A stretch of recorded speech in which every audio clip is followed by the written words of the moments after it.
Welcome in, welcome in. Thank you for the thumbs up on the way in here. Gonna let hopefully a couple more folks come in, but I'm gonna do a little multitasking tonight. Going to use this live to record some content basically. So this will serve two purposes. Hogged, great to see you, my friend. Thank you for joining. Thank you, the rest of you, for coming in here. If you can hit that thumbs up button, don't forget to share the stream. And if you're not subscribed to me yet, make sure you subscribe while you are here. So as you saw by the title, not what I voted for. I'm talking about the policy that came out the other day, specifically called the NSS. For those that don't know it, that's the National Security Strategy Report, and that's what we're going to talk about here tonight on IntelStack. So thank you much. I'm going to give a couple of folks, fried potatoes, great to see a couple of folks, a few more moments to come on in here. Maybe about another 60 seconds or so. And then I'm just going to get right into it because it's a little cold out here in the garage. I know it ain't as cold as for some of you are, but it's cold enough. So I appreciate y'all being here with me tonight. And I think we're going to have some fun and be one more place on YouTube where maybe we have some different opinions, but we still walk away being friends at the end of the day. That's what I'd like to see.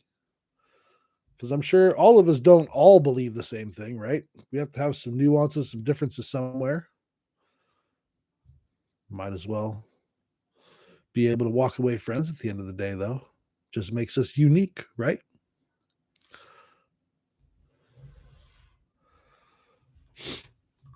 All right, so I'm going to get started. Hopefully we can make the algorithm happy, get some more folks in here.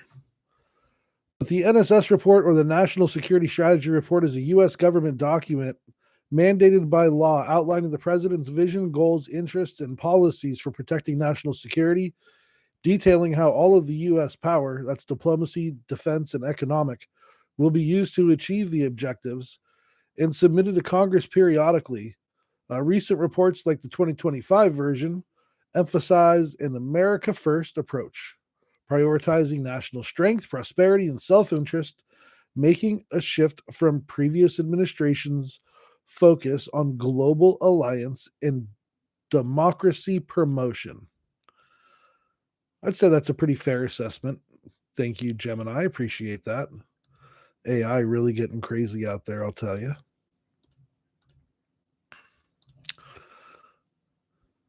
Oof, that's bright. Man, that'll really open the eyes. So we're just going to flip them on down. All righty. So that being said, we're going to deep dive a little bit into the report tonight, see where America stands on some key policy, some critical policy, and kind of go from there. So again, I appreciate y'all being here and being a part of my live video.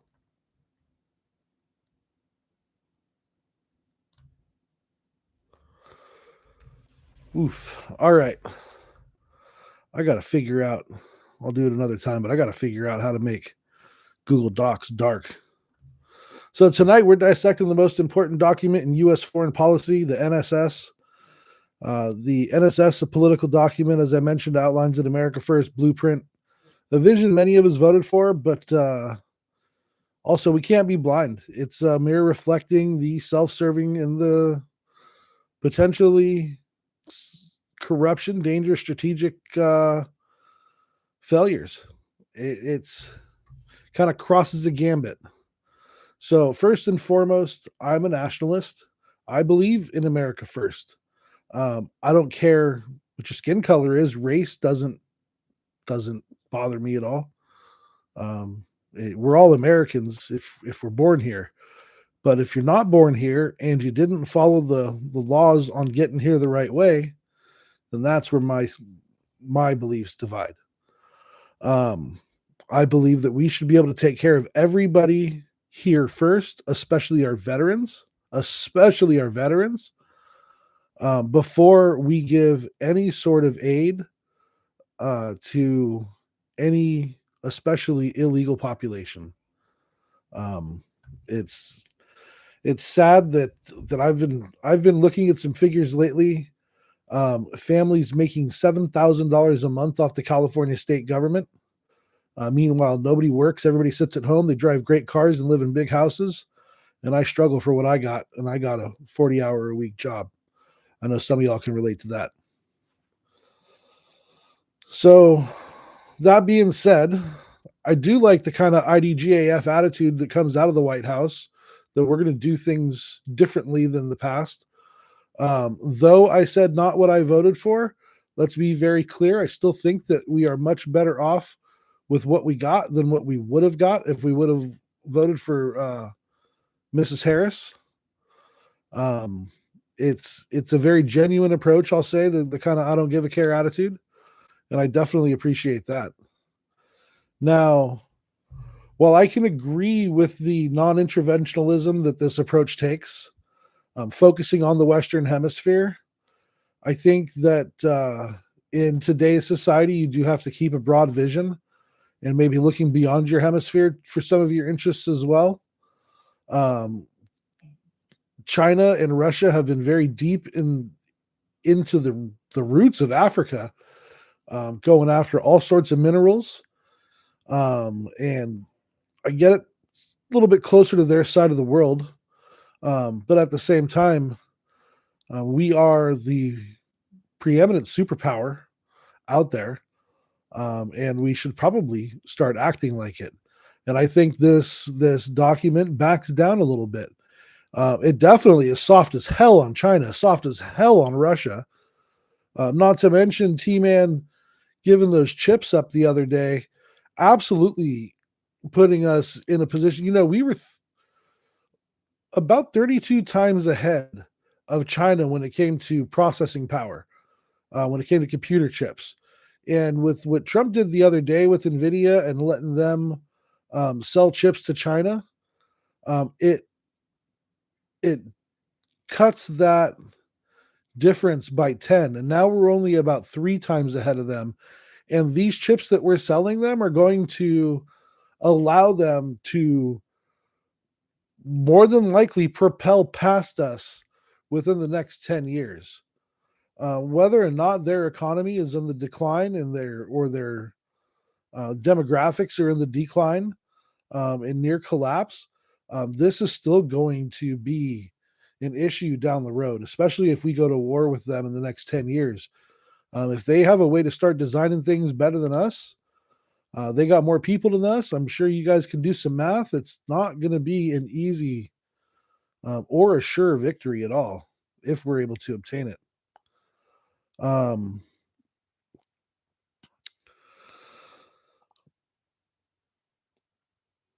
go a step further, and I'll say that Trump's positions and the way that he is positioning us in the global spectrum, I think it's just to drop the interest rate to benefit him and his developer friends so they can borrow more money cheaper. Man, words are hard tonight. So they can borrow more money cheaper and gain a foothold with those lower interest rates, one that folks like you and I don't have the same access to. Not nearly the same access or the same scale of access if we do. And I can't agree if we get mad at Pelosi for trading stocks, then how is that any different at all? At all.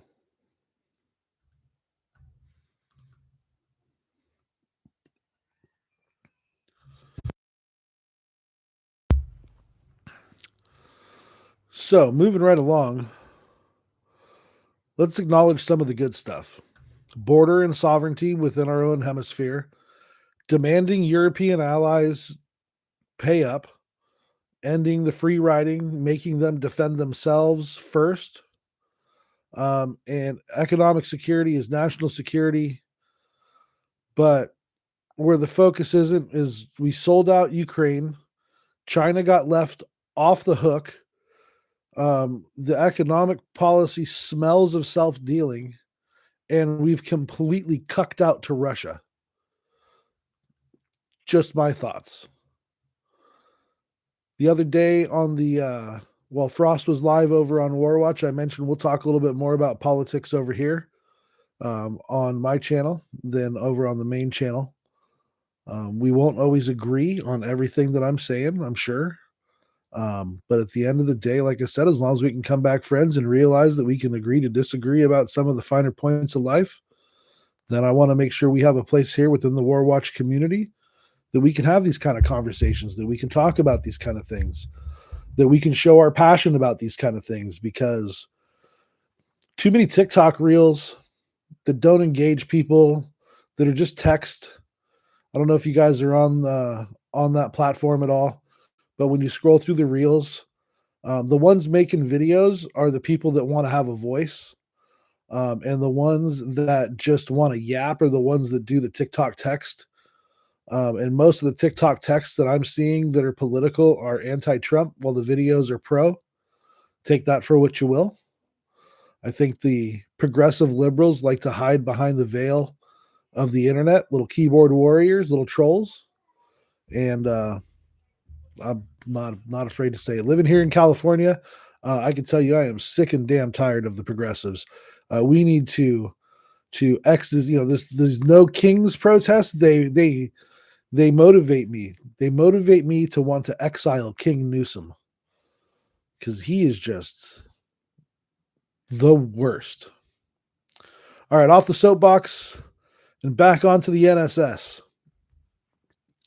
So the second little thing we're going to talk about is economic corruption and food chain failure. The NSS talks about unleashing our enormous energy production capacity and reindustrializing our economy. Well, I'm going to remind something. How many you guys watch Landman? One thing about Landman is their figures are pretty accurate. When Billy Bob has that monologue talking about the windmills and about all the concrete and the asphalt and the diesel it took to get the windmills there, and you can't even recycle them, and how they'll never pay themselves off in the green energy, that's all real stuff. Talking about the 120-year petroleum plan, that's a real deal as well. Another real deal they talk about there is once oil gets down around, it used to be $45 a barrel. I'm going to say with inflation, it's probably more like $50 a barrel, which we're at like 58 right now. Once oil gets down to about $50 a barrel, it doesn't make sense for U.S. producers to make more wells, because it costs them more money to take the oil out of the ground than it does to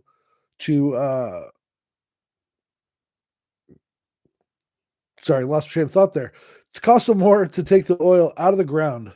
And it makes it to where it's not worth it for the U.S. companies to produce. So then they start downsizing the operation to make the cost of oil. It's corrupt. It's corrupt as hell. The whole system is a corrupt system against folks that are beneath the system. No, I'm not, complaining. I put gas in my truck. I drive a truck, so I can't be complaining that much about it. But at the same time, energy, as far as gas and natural gas, is not going to solve our problems, and it's not going to save ourselves national security. Now, one good thing about this is if we can get the cost of oil and the cost of gas down to a little bit more than what it is now, let's say $2.50 a gallon, which I think is achievable. I'm keeping my eyes open to see if Trump refills the national strategic petroleum reserve. It got drawn down under Biden because of his inflationary, his assault on America with his inflation. He stagnated the money supply. I mean, don't get me wrong. I might be bashing a little bit on the T-Man tonight, but the other party and the policies that they stand for cripple America. And I want to be very clear about that. Very, very clear about that. I think on paper, maybe some of this works out. Maybe, with the tariff stuff, some of it's been good, some of it's been bad. But I honestly think that all of this big giant push, um, again, is just to drop interest rates to make money really, really cheap. And that's good for the folks at the top that can afford to use money to invest money. If you can get a better return on the investment than the interest rate, and you can afford to borrow lots of money, then you just keep making yourself richer and richer every day. And that's great for somebody at the top. And I know that's how capitalism, you reward the top producers with being able to do that. Um, but it doesn't stimulate the economy below them much. I don't see those guys, not like they used to, spending money on capital projects. Carnegie used to see all over the place. There would be civil projects um, that were sponsored by Carnegie, as well as Westinghouse and some of the other big names, especially in the East Coast, where those names were more prevalent, where they were established. Um, they would donate. They would donate to art funds and education and all kinds of stuff. And now you got to worry about the likes of Soros and the Koch brothers and all that stuff, just with corrupt money in there. I would like to see the NSS do more to address how we can be stronger against those sort of things, and I think it kind of goes against that at the moment. I think that at the end of the day, what I see out of Trump is that once you don't offer him any value anymore, then you're off the table. You're yesterday's news, and he'll walk all over you. I mean, look what happened with Marjorie Taylor Greene. That's one person who I think is just out of left field on 90% of the topics. But the last thing that I think she is a traitor for the reasons that he was calling her a traitor. All distractions, all those things going on while this report is coming out. So I know I'm scrolling a little bit back and forth here, but I just, it's really frustrating to see what's thrown in front of us by the mainstream news compared to, you might have heard about this on a Sunday show, but it ain't being talked about on all the opinion shows. All you're hearing about is, racism and homophobia and this and that and anti-ICE and this and those news organizations. That's why I love this community. That's why I love War Watch Intel. I think we do a lot to overcome the stereotypes that have become the mainstream media. So I appreciate each and every one of you guys for sticking with me tonight, being here, giving me the thumbs up button. If you're subscribed or not subscribed, I appreciate you being here, and thank you very much. Robert Chester, great to see you. Peg, great to see you. Hope everybody's having a great night here. Back on topic after a sip of my favorite Costco water.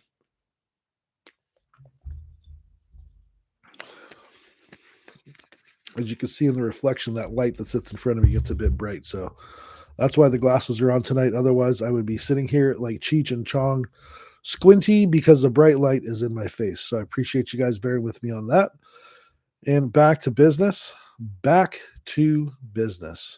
So one thing that the NSS prioritizes, as well as shoring up critical supply chains, the president's orders mentioned investigating price fixing in meat processing. The price of beef is 100% crushing families. I don't know if y'all have noticed, but there hadn't been no steaks on sale in months. And when they do go on sale, a New York steak is going on sale for $9.99 a pound. That used to be $5.99 a pound, maybe $6.99 a pound if you had a fancy supermarket in your area. It's getting absolutely ridiculous. And because we import so much beef, I would like to see the NSS address that a little bit more. And I don't see the focus on the American rancher in the NSS. Typically, he's been focused on it's been farmer versus rancher, and there's been a lot of subsidy going to the farmer. And I'm not saying that subsidy to the farmer is a bad thing. I would like to see an equal amount of subsidy start going into the ranchers, make it a little bit easier to start raising some cattle, and let's let the ranchers use the same government money that you're giving to the farmers. Let's see the ranchers be able to use that to be able to start to enlarge their herd of cattle. Drought in a lot of places has gone away, or let's move the cattle to where the drought isn't. and get the price of meat, the price of beef, the price of pork, the price of chicken, and the price of groceries to come on down. Now, I have noticed that the price of a lot of groceries has come down. This isn't a doom and gloom live stream. I'm not sitting here trying to 100% bash or anything like that. I shop at Walmart, I shop at Target, I shop at a couple different grocery stores, Costco, Sam's Club, and I have noticed that the price on a lot of stuff, there's a bit of a roller coaster right now in the sense that, like, Walmart reduced the price of a bunch of their candy, but they raised the price of a bunch of their baked goods. They reduced the price of a bunch of their breakfast frozen goods, but their dinner frozen goods, they raised the price of. Um, Cottage cheese went up in price. Yogurt went down in price. Eggs are going down in price again, which is amazing. I would like to see the roller coaster mellow out. The tariffs that are in have finally hit the inflation mark, and they have made inflation go up, but that is a one-time inflation cost that if the tariffs at any point, whether it be by T-Man or the next president, no matter what side of the aisle, if they were to reduce or get rid of those marks, would reduce inflation down the road by the same that it made it go up.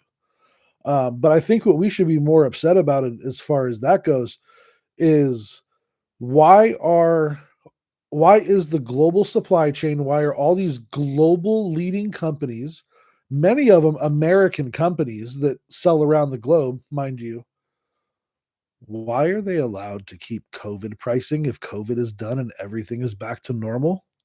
For instance, why does a 2 liter of Coke that cost $1.29 on sale before COVID, $1.69 regular price, why does that same bottle of Coke now cost $3 regular price and $2 on sale? Why is bread still $1 more a loaf today than it was before COVID? If a lot of this was because of COVID and COVID is gone, why isn't there more pressure from our governments across the world, putting pressure on these companies that have this corporate greed? Why are they allowed to keep the pricing at COVID? I asked the same question after the last recession about the airlines. So after the last recession, we had a spike in fuel, which caused airlines to charge fuel surcharges on the tickets. Well, after the fuel went back to normal, they took their sweet time removing those fuel surcharges to the point to where it was even kind of being investigated by a couple of states and a couple of respected local news places. Um, why are we still paying for COVID today? And why is nobody asking that question? And why, honestly, is it not being addressed in the national security report? It is beyond me that we get treated like sheep no matter who is in office. It is frustrating to say the least. We are pawns in a game. I get that. Maybe it's a simulation, maybe. But I can't get why something that is supposed to be for the people is no longer for the people. I just don't understand how the people stopped being the priority and when we, the people, stopped being the priority.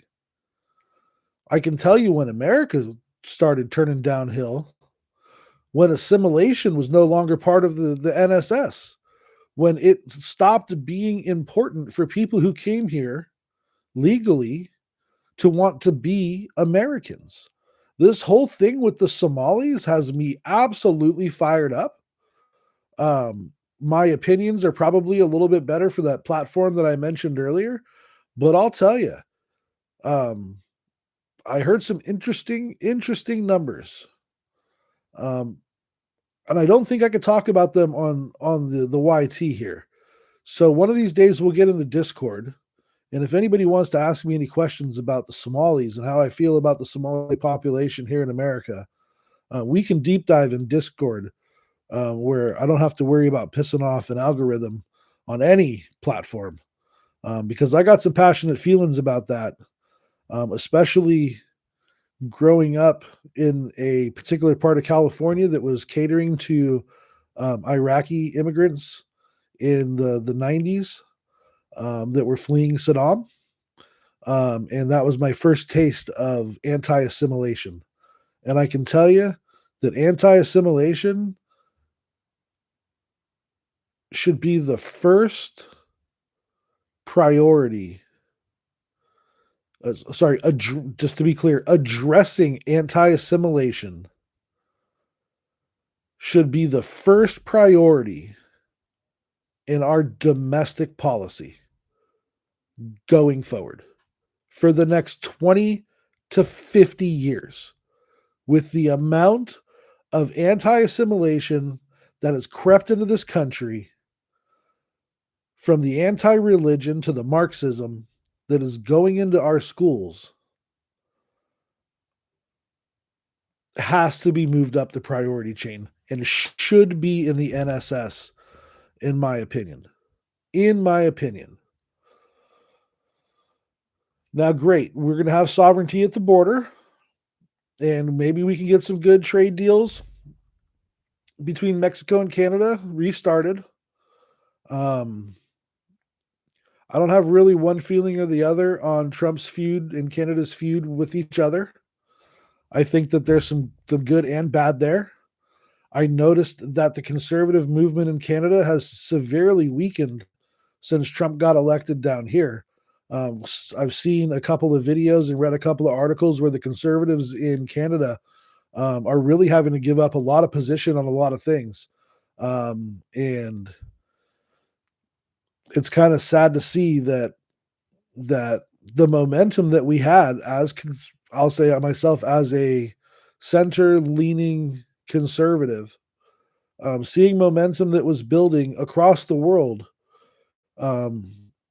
is kind of, still blooming in some places and is petering out in others. But it sure was nice to see that like-minded folks were starting to gain power back in places. And who knows, maybe in California next year, this being King Newsom's last year. Right now, a Republican is leading the California gubernatorial race with 13% of the vote. The next person below him is a Democrat with 12%. And if you do the math right now, it's about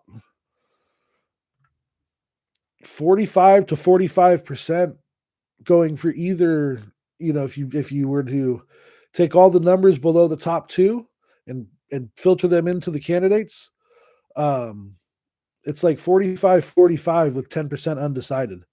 So there's a chance that there's a Republican governor in California again. And before you question, hey, this is California, they can't, they're ran by Democrats. You're right. The local state districts are. But the state has been ran several times since the 80s by Republicans. Ronald Reagan being one of the governors that was Republican. Pete Wilson being another Republican governor. It's been fairly back and forth from, Republicans to Democrats, 8 years here and there, back and forth. Arnold Schwarzenegger, as you might recall, was the California governor for a while. He was a Republican, even though he is way more of a Democrat now than he seems to be a Republican. I think that's just because that's how the parties have kind of moved. But before we get back and start talking about Republican versus Democrats and the poison that we're being fed these days, back to the NSS. So the one thing that the NSS calls for is the era of ending mass migration and protecting the country from invasion, and placing the Western Hemisphere as the top security priority. It is one area where the NSS delivers what nationalist voters want.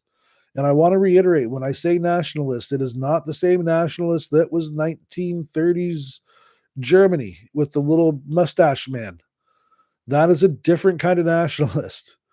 than at least that I am. I just think that Americans, if you're born here or on one of our territories, that we should take care of you first before we take care of somebody from someplace else that doesn't want to be here. Getting back to the anti-assimilation, it's one thing if that person is trying to be an American and just trying to live their life, fine, whatever.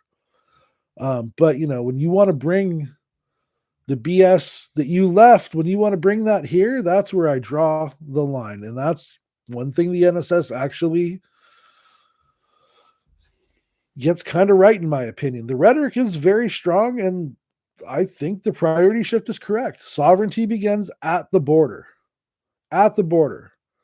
The problem is there going to be any corruption that wheels its way in there? I think this might be the one area in the current administration that we don't see any form of major corruption. Now, you might say, well, Homan took the $50,000 bribe. That's not the corruption I'm talking about. I'm not thinking that, for instance, let's say Trump hired a New York construction company to take all their equipment and move it down to the border and reinstall the walls. I don't think that it's going to be that nepotistic. I'm hoping not, at least. So I think that's the one area that we don't have to worry about as far as looking for some sort of scandalous news story. Now, I'm going to affectionately call this next little segment we're going to do here the fatal geopolitical cuckoldry of the NSS.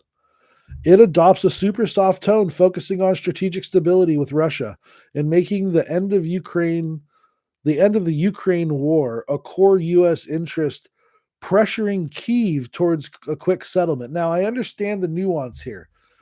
The bit of corruption that was uncovered in Ukraine is very unfortunate. Very unfortunate. It shouldn't have happened. Some people say that the war wouldn't have happened.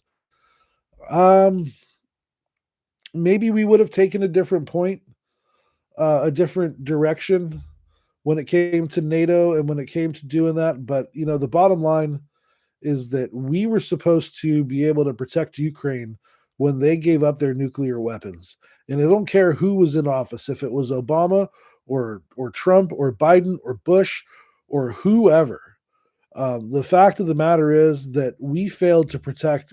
I feel that we failed to hold up our end of the agreement when it came to the Budapest Accord. I don't think, though, that gives Russia the right to invade Ukraine. I think it's an illegal and unjust war.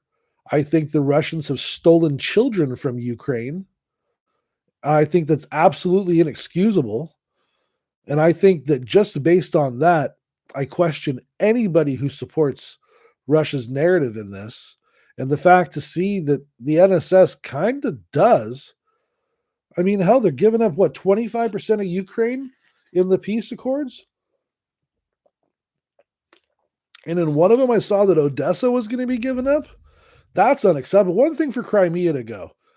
I mean, I can borderline get over the fact that Crimea is basically attached to Russia. I mean, I know it's through a bridge and there's a small strait underneath it, but it's for all intents and purposes, geographically speaking, part of Russia.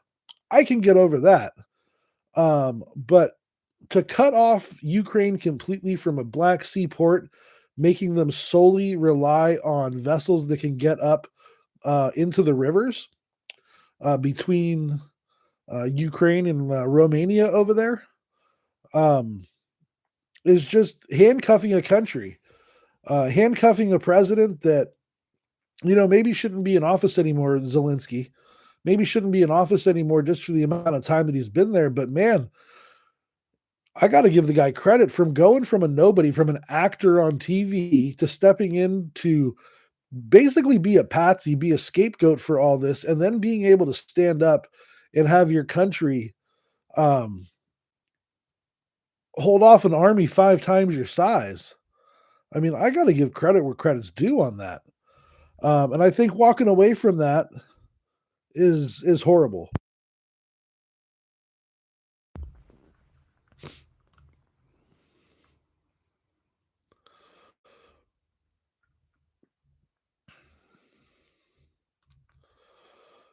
Now,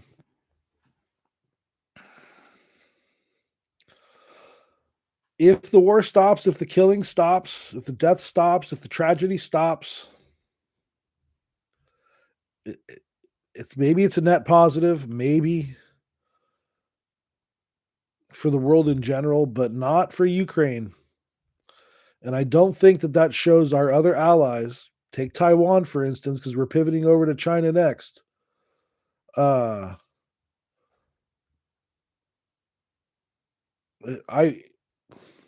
We cannot let China take Taiwan. That would be strategically the biggest blunder of the 21st century. Hands down. That would be as big as when Europe appeased Mustache Man in the 30s before he went into Poland. Man, trippy thought, right? So let's talk about the soft cuck China. Now, the NSS frames China primarily as an economic competitor. And I wouldn't call Russia, for instance, an economic competitor. The war has killed their economic capacity. So, I mean, at least the NSS has that right about Russia and China. But the NSS seeks a mutually advantageous economic relationship. And here's where I'm going to call Trump establishment. Trump ran as a populist, as a nationalist, not as a globalist. And the policy in the NSS can be very easily interpreted as a soft on globalism approach. China, hands down, is a hostile foreign power. They have hostile economic intentions towards our economy. They have hostile intentions towards us militarily so far. They want to control all of the South China Sea. And we're like, no, you can be like the rest of the world and have 12 miles off your coast. And they're like, no. We're going to take the whole South China Sea because that's what we see fit. Mind you, a third of the world's economy travels through that area. A third of the world's yearly economy travels through that area. A third of our economy, I believe, travels through that area. And you all saw what happened when they thought that the Red Sea was going to be closed. You wait till the South China Sea is closed. And you got to go a long way around and deal with hostilities over there. You think things are expensive now, folks?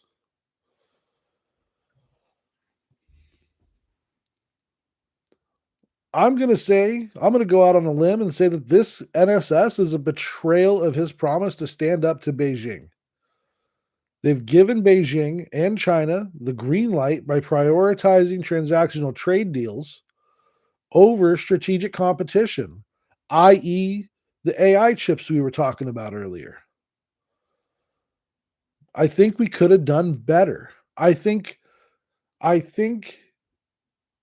this might be the only area, and I still think she would have screwed it up, but this might have been the only area that Harris might have had a chance at being better than the current guy.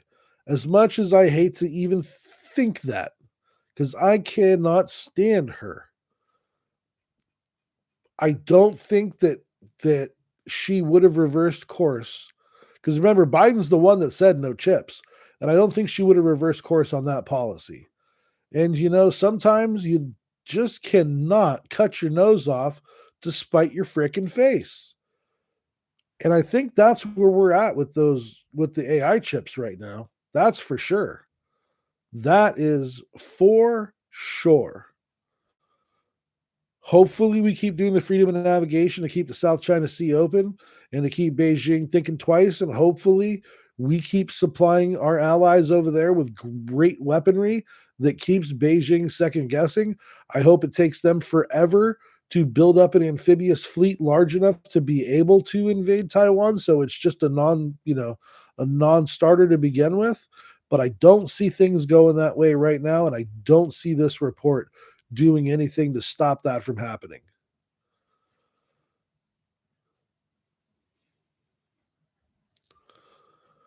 All right, I'm going to do a little bit here, catch up on the chat. Looks like you guys are going pretty good in there. I appreciate you guys being here with me tonight. Thank you very much. Again, as much as this is a live, I'm also using it to have another video, a little more content up on my YouTube channel. I probably will be with Frost the next time he goes live over on Warwatch Intel. I will say, if you are watching this video after the fact, not in the live chat with the friends down here, please make sure you subscribe to the YouTube channel here, IntelStack. I appreciate you taking the time to watch the video, to watch the rebroadcast of the live, I guess it would be. So make sure you're subscribed. Make sure you hit the bell notification icon so you know when I go live. And if you'd be so kind to share the stream on your social media, throw me out there in front of the like-minded folks around here. I would greatly appreciate it. Now, though I am an anti-globalist, i.e. a nationalist, again, not mustache man nationalist, just America first, I don't agree that isolationism is the way to go on this. I just don't. I think that us retracting is going to leave voids for our enemies to get closer to folks that we right now consider an ally, that we might end up one day just considering an acquaintance. I think this NSS policy, some of the policies in here definitely leave us open for that. On the flip side of that coin, Donald Tusk a while back said it best. He was wanting to know why Europe wasn't doing more to help Ukraine. And he said, why are we a nation, a faction, the European Union, a faction of 500 million people asking a country of 300 million people to defend a country of 20 million people, a country of 80 million people from 120 million Russians? The math didn't make sense to Tusk, and that's the one part that doesn't make math to me. I have always been here's where I think we messed up. We've talked about this before, but really quickly to sidetrack. I think Biden screwed up by slow walking the weapons and the aid. I think he should have doubled down on what he were giving them and should have allowed Ukraine to take back their country to their borders. Not a step farther, not any Russian territory whatsoever. Just reset the battlefield back to their borders. I think we would have overall spent a lot less money if we would have given them the right weapons and the right amount of aid up front. I think Trump had a really good opportunity to come in and to basically do that, to double down on, and I know why he wouldn't want to do it, but he could have sold it as, hey, look, the last guy, he slow walked all this. He did it all wrong. Let me show you what we need to do this. And he didn't. And again, it sends a message to our allies that we're supposed to protect out there. However, I have always felt that while we should have done that up front under the Biden, of course, but not because it was Biden, just because of the timing, that then Europe could have spent their money on modernizing the infrastructure required for weapons production and started building weapons and creating their own stockpiles so that when a year went by, a year and a half tops went by, we could have taken a strategic step back, then started spending the money that Ukraine was sending us, our weapons companies, into modernizing the infrastructure and the weapons building capacity here in our country to then defend Taiwan or, God forbid, have to go to war. And notice, we're not even talking about Venezuela. That's just more use of resources and more use of weaponry if something happens down there. But right now, more resources because of the fuel that it takes just to keep all those ships moving around the Caribbean and all those planes flying around down there. All this is wild times, my friends, wild times. But the NSS does demand that European allies meet defense commitments, and that the United States stops propping up the world. And I wholeheartedly agree with that. Europe needs to defend itself. And anybody else out there outside of our strongest allies, which I would say that we should keep some sort of a mutual defense pact with England, with France, with Poland, with a lot of the NATO countries. Also Australia and a couple of the like Singapore and a couple countries down there in the Southeast Asian region. I think there should be some strategic partners for sure, but at the same time, the non-strategic partners, no. Europe needs to take care of those folks. And if they need our help to do it, well, sorry, but it's going to cost you some VIG. It's going to cost you some interest. Now, does the NSS do anything to change what we see? And by that, I mean anything on the War Watch or on the IntelStack side? That was a question that I had, at least. If we see a military drawdown in Europe, if we do end up exiting NATO, we're going to start to see a lot of return flights of equipment. You're going to see a lot of C-17s flying west with a lot of equipment. I hope it doesn't come to that. I hope we honor our commitments, at least for defense and military. I hope we keep Russia under our thumb. And I hope that we are able to contain China, because we really don't talk much about India in the NSS. And I'm sure they're just sitting back with popcorn waiting for us and China to go at it, because we will give it the good old college try against the Chinese, I'll tell you that. We may or may not be victorious. I would like to think that we would be. But even if we were, it would be at a great expense. It would be at a lot of boots on our side, and especially on the side of China. Our kill ratios in previous conflicts have proven that, even if we were to lose a couple million soldiers, the Chinese would definitely feel the sting on their own. Ultimately, would that accomplish anything? No. I hope we don't get there. I really do. But I don't think this NSS does much to protect us or much to make us stronger in the light of that. In some cases, it does. I mean, like I said, I agree with some parts of it. And I think this NSS would still be better than anything that the Choco Taco Kamala Harris herself could have put out there.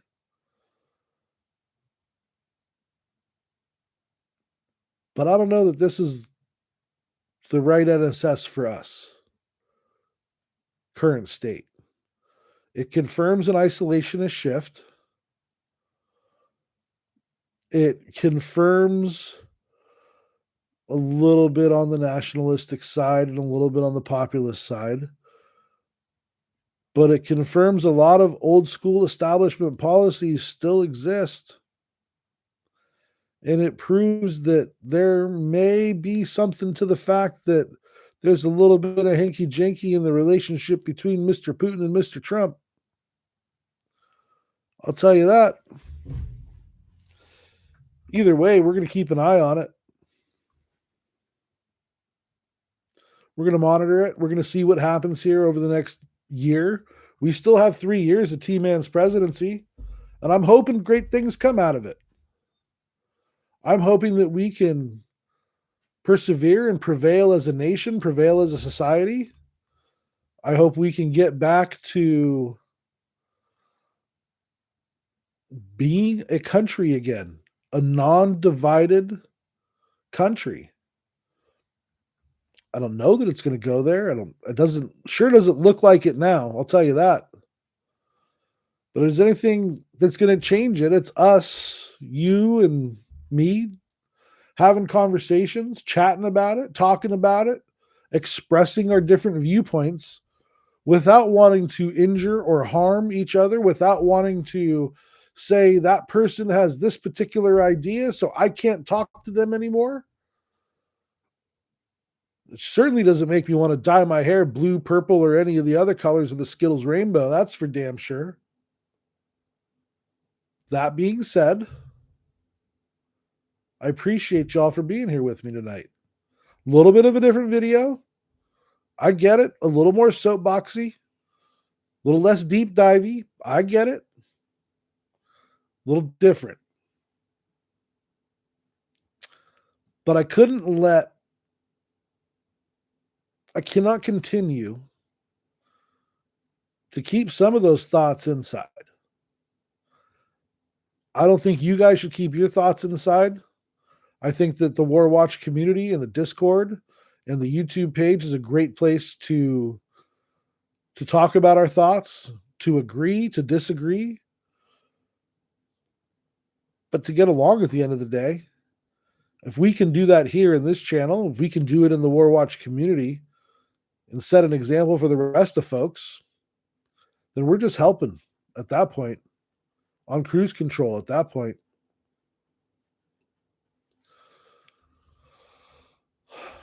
Well, that was fun, all. I appreciate you guys being here. Robert, Hogged, Brain. I know Fried Potatoes is here. She probably fell asleep. It's a bit late where she was at. Some other folks came in and out. This video will be up on the IntelStack YouTube page coming up here in the short term. The next time Frost goes live over on Warwatch Intel again, I intend to go live with him. I'll keep my passion over here.